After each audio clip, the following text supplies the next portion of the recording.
How to screen record on iPhone.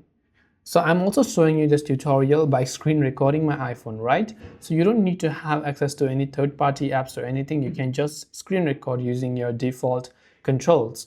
Now for this, of course, if you're using iOS 18, you'll find the option to customize the control center. Here you can see I have a screen recording toggle. If you have not yet added a screen recording toggle, just long press on an empty space on your control center, tap on add control and add a screen recording toggle from here to your control center. Once you've done that, to customize a couple of settings, you can long press on the screen recording toggle.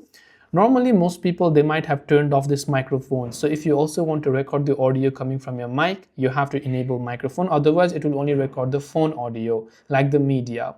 The second is that you'll find different options to where to save this. Now, default is just photos, and I would recommend you leave it at photos. Because if you select photos, then your recording will get saved to the Photos app and not to other social media apps as shown here. And of course, to begin recording, you can just tap on that toggle once. Of course, if I do that, in my case, I'm already recording, so it is going to stop the recording, or I can just tap on the toggle from the top of the dynamic island.